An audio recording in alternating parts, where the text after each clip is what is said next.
अगर भारत को दूसरा टेस्ट मुकाबला एजबेस्टन में जीतना है तो जसप्रीत बुमराह तो भले ही बाहर हो गए हैं, लेकिन इस खिलाड़ी को जरूर शामिल करना है। यह खिलाड़ी जो पहले टेस्ट में नहीं था, जिसका खामियाजा भारतीय क्रिकेट टीम ने भुगता है, और अब भारतीय क्रिकेट टीम में 2-3 बड़े बदलाव की मांग हो रही है। और यह हम नहीं बल्कि भारत के तमाम क्रिकेट दिग्गज और पंडित बात कर रहे हैं। ये कह रहे हैं क्रिकेट पंडित की आपने पहले टेस्ट मुकाबले में गलती करी, वो दूसरे में मत करना। वही जो आपने प्लेइंग 11 का सिलेक्शन पहले में सही नहीं किया, दूसरे में मत करना। ये बात हम जानते हैं कि भारत ने पहला टेस्ट मुकाबला हारा है और उसमें कहीं ना कहीं भारत की एक खराब सिलेक्शंस भी रही है। उसमें ये दिग्गज कह रहे हैं कि यार पहले टेस्ट मुकाबले में तो लग रहा था कि 2-2, 3-3 कप्तान है क्रिकेट मैदान पर, लग ही नहीं रहा है शुभमन गिल प्रो एक्टिव कप्तान नहीं लग रहा है। वो शुभमन में वो रोहित वाली बात नहीं, वो विराट वाली बात नहीं, एक टेस्ट मुकाबले से जज किया जा रहा है और बहुत सी बातें बनाई जा रही हैं। चलिए, जो एजबेस्टन का टेस्ट मुकाबला है जिससे भारत वापसी कर सकता है 123 साल के इतिहास में, वहां पर इंग्लैंड भारत से एजबेस्टन में नहीं हारा है। ये बदलना है तो फिर भारत को ये काम करना होगा। क्या कह रहे हैं दूसरे टेस्ट मुकाबले से पहले क्रिकेट दिग्गज, वेल आइए आपको बताते हैं इसे खास रिपोर्ट में। लेकिन आगे बढ़ने से पहले ऐसा कौन सा खिलाड़ी जिसे आप मस्ट बी प्लेइंग 11 में लाना चाहते हैं दूसरे टेस्ट मुकाबले में, कमेंट सेक्शन में जरूर बताएं। मैं आप ही से कह रहा हूं, हाँ आप ही से, कि कौन सा खिलाड़ी जो आप चाहते हैं कि दूसरे टेस्ट मुकाबले में होना चाहिए प्लेइंग 11 में, कमेंट में बता दीजिए। सब्सक्राइब कर दीजिए, बिल्कुल फ्री है।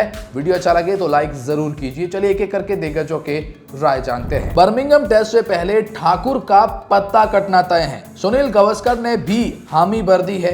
बताया किस स्टार को मिलना चाहिए मौका।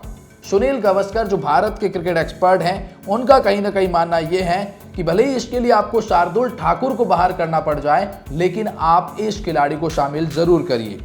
भारतीय टीम के पूर्व दिग्गज कप्तान सुनील गावस्कर का भी कुछ ऐसा ही विचार है। उनका मानना है कि टीम इंडिया के गेंदबाज लाइनअप में बदलाव जरूरी है। पहले टेस्ट मैच के बाद एक शो में बातचीत करते हुए उन्होंने कहा कि एजबेस्टन में होने वाले दूसरे टेस्ट मुकाबले में बाएं हाथ के स्पिनर कुलदीप यादव को प्लेइंग 11 में शामिल जरूर करना चाहिए। दिग्गज ने कहा कि बुमराह फिट हो या नहीं, मुझे लगता है कि कुलदीप यादव को टीम में होना ही चाहिए। मेरे हिसाब से उन्हें शार्दुल ठाकुर की जगह टीम में शामिल किया जाना चाहिए, क्योंकि बर्मिंघम की पिच ऐसी होगी जहां कलाई के स्पिनरों को थोड़ी मदद मिलेगी। कुलदीप यादव की बात केवल सुनील गावस्कर नहीं कर रहे, बल्कि और भी दिग्गज कह रहे हैं। जैसे बात करते हैं दिनेश कार्तिक की। दिनेश कार्तिक ने इंग्लैंड के खिलाफ दूसरे टेस्ट मैच से पहले टीम इंडिया को दी चेतावनी, कहा कि पिच फ्लैट है और बुमराह को खिलाना चाहिए या नहीं, इसके ऊपर उन्होंने बातचीत करी है। बातचीत करते हुए दिनेश कार्तिक ने कहा, सबसे पहले तो हमें ये देखना होगा कि बुमराह खेल रहे हैं या नहीं। मुझे नहीं लगता कि बुमराह एजबेस्टन में खेलेगा। मुझे लगता है कि वो इंतजार करेंगे। पिच फ्लैट है और वे खुद को ज्यादा समय देना चाहेंगे, क्योंकि पहले मैच में उन्होंने काफी ज्यादा गेंदबाजी की है। कार्तिक ने आगे कहा कि उन्हें जितना आराम मिलेगा उनके लिए ये उतना ज्यादा बेहतर है। मुझे लगता है कि लॉर्ड्स पर खेलने में मजा आएगा, लेकिन ये जरूरी नहीं कि उन्हें क्या चाहिए, बल्कि सब कुछ निर्भर करता है। दिनेश कार्तिक ने आगे कहा कि इंग्लैंड की टीम जो भी कर रही है वो काफी सिंपल है। उनकी गेंदबाजी में ताकत नहीं, फिर भी वो कमाल कर रहे हैं। उन्होंने चेज कर लिया है। कार्तिक का ये मानना है कि दूसरे टेस्ट मुकाबले में आप जसप्रीत बुमराह को आराम दे सकते हैं। लेकिन मोहम्मद कैफ ने क्या कहा? मोहम्मद कैफ कहते हैं कि अगर बुमराह और सिराज के साथ ये बॉलर प्लेइंग 11 में होता तो कैफ सिराज पर बुरी तरह भड़के हैं। मोहम्मद कैफ ने सिराज के प्रदर्शन पर बातचीत करते हुए कहा कि लोग कह सकते हैं कि सिराज ने बहुत ही दम और दिल से गेंदबाजी की, लेकिन सर आपको दिल से नहीं बल्कि दिमाग, सही दिशा और लंबाई से बॉलिंग करें जहां आप विकेट हासिल कर सकते हैं। कैफ ने कहा कि जब दूसरी पारी में इंग्लिश बल्लेबाजों ने एकदम डिफेंसिव क्रिकेट खेली तो बुमराह को एक भी विकेट नहीं मिला। कैफ ने कहा दूसरी पारी में बुमराह को विकेट क्यों नहीं मिले, ऐसा इसीलिए हुआ क्योंकि बल्लेबाजों ने डिफेंसिव क्रिकेट खेली। उन्होंने कृष्णा, शार्दुल, सिराज के खिलाफ आक्रमण किया।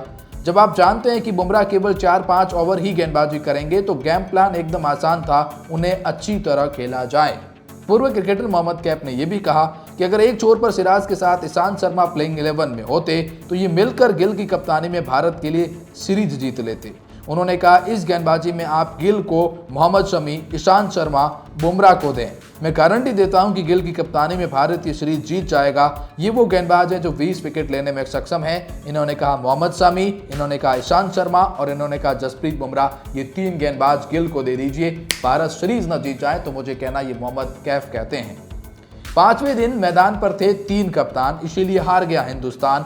पूर्व स्पिनर ने खतरनाक बयान दिया है, नहीं रोका तो आ जाएगा टीम इंडिया में तूफान। अभी बात हो रही है मुरली कार्तिक को लेकर। उन्होंने कहा कि 5वें दिन जो कुछ दिखाई दे रहा था वो कोई अच्छी बात नहीं थी। कार्तिक ने ऑस्ट्रेलिया का उदाहरण देते हुए कहा कि अक्सर स्टीव स्मिथ को फील्डर बदलते हुए देखा जा सकता है, लेकिन कप्तान पैट कमिंस ही रहते हैं। इस पर भारतीय टीम ने तो चौंका ही दिया। मुरली ने कहा कि कई बार राहुल और पंत गिल की मौजूदगी में और नजदीकी से बावजूद फील्ड सेट कर रहे हैं और ऐसा लग रहा है कि वो प्रभारी नहीं थे। कार्तिक ने एक वेबसाइट पर कहा, एक समय ऐसा लग रहा था कि मैदान पर एक से ज्यादा कप्तान हैं। केएल राहुल, ऋषभ पंत और शुभमन गिल एक ही समय फील्डर सेट कर रहे थे। मैं समझ सकता हूं कि 1 या 2 बार सीनियर खिलाड़ी फील्डर बता सकते हैं, वे अपनी जगह से बाहर हैं, उन्हें आगे बढ़ने का संकेत नहीं, लेकिन अगर बार बार ऐसा होता है तो फिर ये टीम इंडिया के लिए अच्छे संकेत नहीं है। ये मुरली कार्तिक कहते हैं। भारत को दूसरे टेस्ट में इस प्लेयर को मौका ही देना ही होगा। अब ऑस्ट्रेलियन दिग्गज माइकल क्लार्क ने इसके ऊपर एक बहुत बड़ा बयान दे दिया है। ऑस्ट्रेलिया के पूर्व कप्तान माइकल क्लार्क का मानना है कि भारतीय टीम मैनेजमेंट को कुलदीप यादव को सीरीज में बचे हुए मैचों को प्लेइंग 11 में शामिल करना चाहिए। पॉडकास्ट में बातचीत करते हुए कहा, गेंदबाजी के लिहाज से मैं किसी एक गेंदबाज पर नहीं कहूंगा, लेकिन मुझे लगता है कि कुलदीप यादव को प्लेइंग 11 में शामिल करना चाहिए। मुझे लगता है कि ये आसान है, वो विकेट लेने वाले गेंदबाज है और इस टेस्ट में जो हमने अटैक देखा है वो उससे ज़्यादा कर सकता है। इंग्लैंड के बल्लेबाजों को कुलदीप यादव का सामना करने में भी दिक्कत होती है। अगर कुलदीप अपने खेल के टॉप पर है और ये सीरीज में निर्णायक क्षण हो सकता है, क्योंकि इंग्लैंड आक्रामक क्रिकेट खेलना पसंद करता है और उसमें शायद कुलदीप यादव इफेक्टिव होंगे। उन्होंने आगे करते हुए बातचीत करते हुए कहा, एक अतिरिक्त बल्लेबाज को शामिल करने पर ज्यादा ध्यान देता है भारत। वो इसके लिए नंबर 1 स्पिनर को शामिल नहीं करने का जोखिम उठा रहे हैं। इंग्लैंड में जीतने के लिए आपको 20 विकेट लेने की जरूरत होती है। बुमराह स्टार है, वो गेंदबाजी आक्रमण की अगुवाई कर रहे हैं, लेकिन अन्य 3 तेज गेंदबाजों ने कुछ मौके पर अच्छी गेंदबाजी नहीं की। उन्हें विकेट लेने और तरीके ढूंढने होंगे और उनसे बेहतर शायद कुलदीप कर सकते हैं, ये कहना है जी हाँ माइकल क्लार्क का। तो 6 गेंद पर 6 छक्के पिटवाने वाले बॉलर भी भारत के जले पर नमक छिड़क रहे हैं और टीम इंडिया के सिलेक्शंस पर भी सवाल उठा रहे हैं। पूर्व तेज गेंदबाज स्टुअर्ट ब्रॉड ने लीड्स के हेडिंग्ले मैदान पर खेले गए पहले टेस्ट में भारत की करारी हार उसकी सबसे बड़ी गलती के रूप में उजागर किया। स्टुअर्ट ब्रॉड के मुताबिक भारत अगर शार्दुल ठाकुर की जगह चाइनामैन स्पिनर कुलदीप यादव को प्लेइंग 11 में शामिल करता तो मैच में बड़ा अंतर पैदा हो सकता था, क्योंकि इंग्लैंड के बल्लेबाज कलाई के स्पिनरों के खिलाफ संघर्ष करते हैं, ऐसा मानना है स्टुअर्ट ब्रॉड का। स्टुअर्ट ब्रॉड ने इंटरव्यू में कहा, ईमानदारी से कहूं तो मुझे लगता है कि भारत की टीम का चयन ही गलत किया है। शार्दुल ठाकुर की जगह कुलदीप यादव को प्लेइंग 11 में शामिल करना चाहिए था और खास तौर पर पिच के मिजाज और कलाई के स्पिनर के खिलाफ इंग्लैंड के बल्लेबाज को संघर्ष करते हुए देखते हैं। कुलदीप यादव मैच में बड़ा अंतर पैदा कर सकते थे, ये कहना। और अब ये कहते हैं कि शायद आने वाले मुकाबले में ऐसा हो जाए। शुभमन गिल की कप्तानी पर पूर्व इंग्लैंड के दिग्गज डेविड लॉयड ने सवाल उठाया और कहा कि मैदान के अंदर वो प्रोएक्टिव नहीं है। इंग्लैंड वाले बहुत सी बयानबाजी कर रहे हैं और भारत पर सवाल उठा रहे हैं। शुभमन गिल को लेकर कहा कि जाहिर सी बात है, शुभमन गिल एक अनुभवहीन कप्तान है, वह इससे कैसे वापसी करेंगे। उनके पास जडेजा है और करुण नायर जैसे बल्लेबाज हैं जो 30 के दशक के हैं, यानी जो 30 प्लस उम्र के हैं। उनकी टीम कुछ अनुभव तो है, लेकिन एक युवा टीम में होना बहुत अच्छा है, मगर उनकी कप्तानी में जो कुछ नजर आया वो प्रोएक्टिव होने की बजाय रिएक्टिव ज्यादा रहा है। ये डेविड लॉयड जो इंग्लैंड के दिग्गज है। दूसरे टेस्ट मुकाबले से पहले शुभमन गिल की कप्तानी कुछ एक्टिव होनी चाहिए, ऐसी बातें हो रही है। कोई कह रहा है कि प्लेइंग 11 का चयन गलत हुआ था, तो अब प्लेइंग 11 का चयन सही करो। बुमराह तो नहीं है हमारे पास, तो बुमराह की जगह पर आप अर्शदीप सिंह या हर्षित राणा को लाएंगे। शार्दुल को बाहर करो, कुलदीप के लाओ। आप बार कर सकते हैं, आप प्रसिद्ध कृष्णा को मौका दे सकते हैं, एक बार फिर देखते हैं वो क्या कर सकते हैं। तो कुलदीप यादव को एंट्री लाना होगा, हर्षित राणा या अर्शदीप सिंह में से किसी एक को आना होगा बुमराह के बाहर होने पर, और इससे आपको प्लेइंग 11 में वेरिएशंस मिलेगा और यही बातें हो रही हैं। मैं आपसे जानना चाहूंगा आप क्या कहते हैं इसके ऊपर, कमेंट सेक्शन में जरूर बताएं।